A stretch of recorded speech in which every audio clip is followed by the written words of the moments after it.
Saya mau beritahu Bapak Ibu bahwa ada orang yang dia lalukan jadi presiden, sebenarnya itu berbahaya bagi Indonesia. Tapi siapa lagi yang saya mau jelaskan? Siapa yang mau terima pendapat saya? Ketika semua teman-teman saya mengatakan Jokowi itu bagus. Saya memulai pembicaraan saya dengan satu pertanyaan begini. Apa benar Soekarno dan kawan-kawan itu adalah pihak yang keempat yang mau memerdekakan Indonesia? Ya, ini pertanyaan gila. Ya, ini pertanyaan gila. Kalau saya balik, pertanyaannya, apa Anda percaya bahwa Soekarno dan kawan-kawan itu bukan pihak penjajah yang keempat? Setelah VOC, Belanda, Jepang, kemudian Soekarno. Pertanyaan ini saya ajukan, tapi saya tidak berani menjawab. Karena kalau saya menjawab, saya akan digebukin. Itu ya, yang pertama. Tapi saya beruntung tidak lahir di eranya Bung Karno. Karena kalau saya lahir di eranya Bung Karno, meskipun saya tidak diangkat jadi putra mahkota kerajaan, saya tidak setuju kalau Soekarno jadi presiden. Dia harus kepala pemerintahan saja. Dan kalau tidak ada raja-raja sultan yang beraja di kepala negara, saya mengajukan diri. Saya yang kepala negara, Anda kepala pemerintahan. Tapi satu hal yang mengherankan, kenapa raja sultan mau menjadi wakil? Itu ketidakpuasan saya. Jadi saya mulai dulu ya. Seandainya saya lahir, tapi kan saya tidak lahir ya. Jadi saya tidak kena. Jadi yang pendukungnya Soekarno tidak usah khawatir. Nggak usah musuhi saya. Itu seandainya saya lahir di eranya Bung Karno. Saya akan mengatakan saya dari Sulawesi Selatan, saya dari kerajaan yang tertua di Sulawesi Selatan, namanya Kerajaan Luwu. Saya tidak ingin Anda jadi presiden. Anda cocoknya jadi Perdana Menteri saja, kepala pemerintahan. Saya yang jadi kepala negara. Saya mau seperti itu. Kenapa? Karena Inggris melakukan itu. Kenapa? Karena Belanda melakukan itu. Karena Jepang melakukan itu. Dan para bandit yang tidak mau diatur di Eropa pada saat itu, dia pergi ke Amerika Utara membuat koloni. Dia bikin 13 koloni yang sekarang kita kenal 50 negara bagian. Itu orang-orang yang tidak ingin melihat negaranya itu resah. Dia pergi ke sana bikin koloni. Itu lagi analogi politik lahirnya Amerika. Dan kita tidak sama dengan itu. Tidak sama, kita tidak sama dengan Amerika itu. Kita ada negara-negara dijajah oleh VOC, kemudian beralih pindah tangan ke Belanda, kemudian pindah tangan ke Jepang. Seharusnya tahun 51 itu perjanjian Francisco tahun 1951, karena isinya adalah Jepang diwajibkan untuk mengembalikan seluruh negara jajahannya kepada yang punya. Maka seharusnya Indonesia itu kembali ke para raja sultan, tidak kembali ke Indonesia. Oke? Jangan berontak dulu, Pak. Pasti Bapak pusing dengan pikiran saya. Yang jadi menarik, pertanyaan saya yang kedua, kenapa para penjajah suka sekali tinggal di Jawa? Semua penjajah, VOC senangnya di Jawa. Belanda senangnya di Jawa.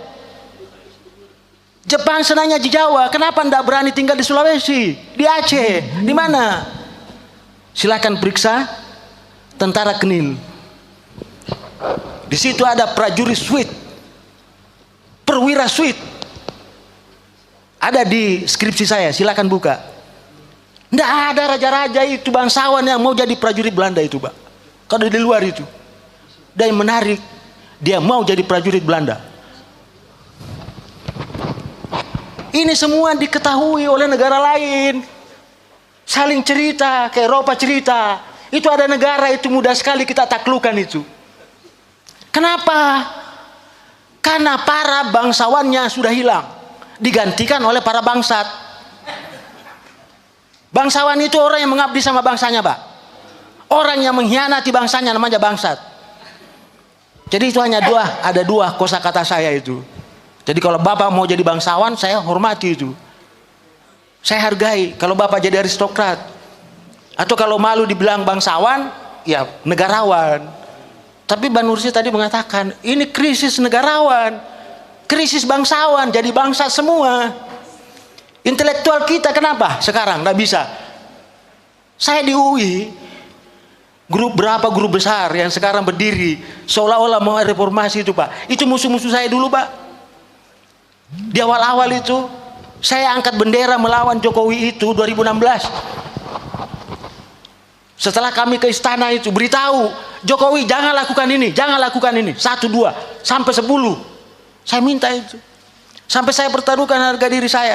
Pak Jokowi, kalau Bapak tidak percaya saya, Bapak punya aparat keamanan, silakan telusuri siapa saya. Saya belum pernah mengatakan sesuatu ini. Kenapa? Karena saya sudah mencurigai watak Jokowi itu. Bapak tahu, 2 minggu sebelum pelantikan presiden itu saya datang ke wakil presiden. Namanya Maruf Amin. Apakah saya datang ke sana minta jabatan? Enggak. Saya 3 orang dari UI itu datang ke sana. Hanya beritahu, Pak Yai, hati-hati. Itu Jokowi manusia aneh. Beritahu begitu itu, bukan menghasut. Saya tidak datang ke sana memprovokasi itu. Saya mau beritahu Bapak Ibu bahwa ada orang yang dia lalukan jadi presiden, sebenarnya itu berbahaya bagi Indonesia. Tapi siapa lagi yang saya mau jelaskan? Siapa yang mau terima pendapat saya? Ketika semua teman-teman saya mengatakan Jokowi itu bagus, orang dari desa. Anda tidak perlu tahu, Anda pernah tahu bahwa Jokowi itu sudah lama dipersiapkan.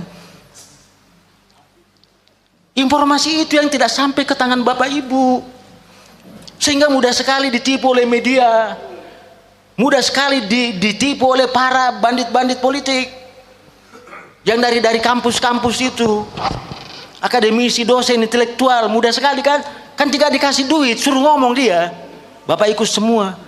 Apa jadinya sekarang? Menyesalkan kita pelihara Jokowi. Dan setelah celakanya itu bukan berakhir Jokowi, ada lagi anaknya dia titip. Karena itu saya bilang, saya tulis di situ Pak, Jokowi adalah presiden terburuk yang pernah dikirim neraka ke bumi. Saya bilang begitu. Dan Jokowi itu adalah hukuman bagi bangsa Indonesia. Karena bangsa Indonesia suka menganiaya dirinya sendiri dan suka menipu dirinya sendiri. Jadi Jokowi itu tidak ada, dia bebas. Dia hanya menjalankan tugas takdirnya dia. Dia diutus oleh neraka. Dan dia diutus untuk kasih menderita Bapak. Itu saja itu. Dan saya menghindar dari situ, saya sudah selamat. Saya sudah ajak semua orang, tapi orang lain tidak mendengarkan saya. Oke, saya masuk ke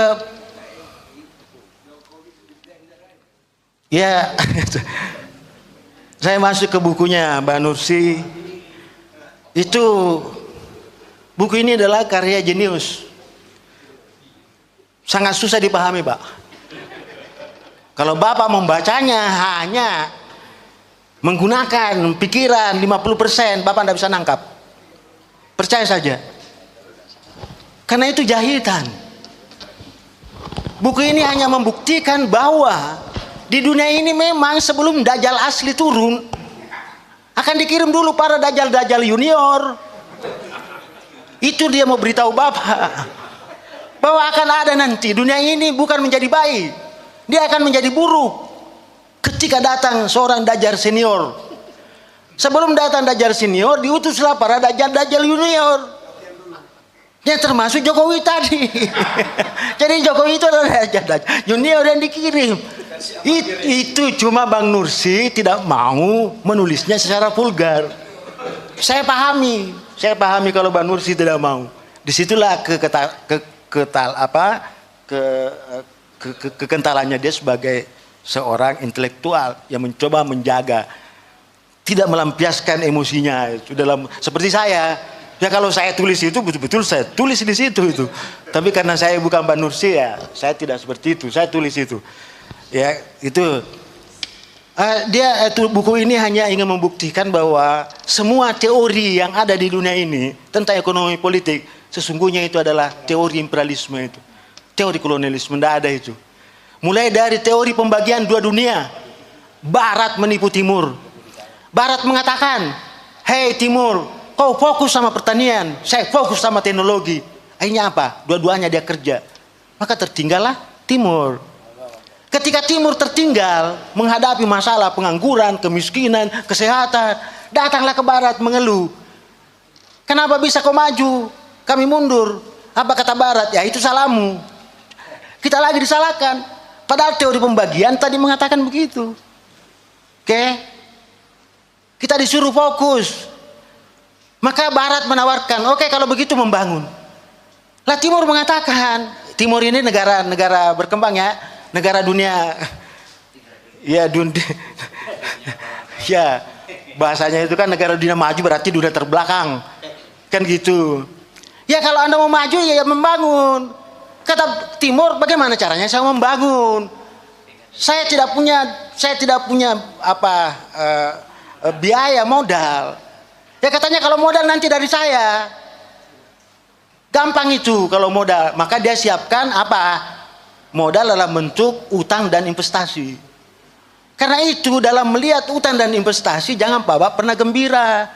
Jangan menggunakan ilmu ekonomi ANSI. Utang dan investasi itu adalah instrumen penjajahan Pak. Itu instrumennya teori pembangunan. Tolong beritahu itu Presiden Indonesia itu. Jangan suruh utang-utang terus itu. Orang Islam paham betul itu. Kalau ada orang yang banyak utangnya, malam tidak bisa tidur nyenyak, siang dia selalu sembunyi mukanya. Dan keluarga yang dibangun dari utang pasti bubar dia. Kenapa? Karena tukang kredit datang semua. Ngancam-ngancam itu. Itu aja analoginya sederhana itu. Kenapa Jokowi suka berutang itu? Karena memang mau menjerumuskan negara kita itu. Saya katakan tadi, saya konsisten mengatakan bahwa Jokowi itu adalah presiden yang terburuk yang pernah dikirim neraka ke bumi. Saya ulangi lagi. Saya tidak mau lagi memberikan itu. Capek saya itu. Capek saya setiap hari WA dipenuhi dengan kutukan kemarahan terhadap Jokowi. Saya mau tutup itu dengan menyadarkan, hei, Jokowi itu adalah manusia terburuk yang dikirim neraka ke bumi. Tujuannya untuk menghukum Anda. Untuk kamu semua karena kamu tidak sadar. Coba bayangin itu. Ini orang Indonesia ini kayak lagu dangdut. Suka sekali lagu dangdut. Dirampas cintanya, pacarnya, diperkosa, malah dia nyanyi, hei, jangan kau lari pacarku. Goyang dia, Pak. Tidak mau bunuh diri. Tidak mau kejar si pemerkosa itu. Itu orang Indonesia itu. Jadi dia senang sekali itu membicarakan nasib buruknya. Dia senang itu. Coba, Pak. Dia gembira itu jadi wapresnya itu si Gibran itu. Coba bayangin itu. Padahal kalau dia marah, dia kumpul marah itu, sehari itu bisa lengser, Pak. Kekuatan demokrasi itu adalah ketika Bapak sadar untuk berkumpul, untuk berteriak. Sejarah demokrasi adalah sejarah memenggal penguasa. Itu. Jadi ada dua sejarahnya itu. Ketika orang berbicara demokrasi, sejarah menurunkan penguasa dan sejarah memenggal kepala penguasa. Itu intinya demokrasi. Bukan demokrasi memilih presiden itu, bikin partai. Mau bikin partai apa sekarang? Partai Indonesia paling buruk di dunia. Tidak ada partai di bawah kolonial ini yang terburuk, hanya di Indonesia itu. Kenapa? Karena dia bisa melakukan koalisi kumpul kebo. Dia bisa partai rental, Pak. Kalau Bapak lihat teori kepartaian, tidak ada itu jenisnya itu. Ya, Barat tidak temukan itu. Tapi Indonesia ketika Bapak cari jenisnya, tidak ada itu partai ideologi, tidak ada itu partai kader, tidak ada itu partai campuran. Yang ada partai rental. Coba itu. Bukan kadernya dia ajukan itu, kan kacau itu, ya. Bupati di NTT, warga negara Amerika Serikat, bisa diajukan, Pak. Koalisi partai lagi itu. Itu koalisi dongo betul itu. Bisa-bisanya warga negara Amerika disepakati, Pak, jadi calon. Coba bisa bayangkan itu, ya. Warga negara Amerika itu jadi bupati, terpilih lagi. Celakanya ketika terpilih, berdebat lagi orang hukum. Ini orang hukum juga selalu bikin bingung kita ini. Sudah melanggar syaratnya, masih mau lagi dibawa MK. Rame-rame dibawa lagi MK itu. Ngapain? sudah melanggar syaratnya, cukup Bawaslu mengatakan, ya sudah. Itulah orang Indonesia itu. Selalu bilang negara hukum. Bukan negara hukum, hati-hati bah. Negara hukum itu adalah negara bandit. Ya, hati-hati bah. Karena apa? Hukum itu adalah produk politik. Tidak pernah itu hukum adalah produk hukum. Hukum itu adalah produk politik. Dan praktek hukum dipengaruhi oleh praktek politik. Jadi jangan perbaiki hukumnya, perbaiki politiknya itu. Kalau politiknya diperbaiki, semuanya bisa baik. Dan bukunya Mbak Nursi menjelaskan itu betapa buruknya politik dunia. Betapa buruknya politik dunia. Teori pembagian dua dunia untuk menjajah. Teori pembangunan untuk menjajah. Teori modernisasi ngikut industrialisasi. Habis buruh kita Pak. Habis buruh kita.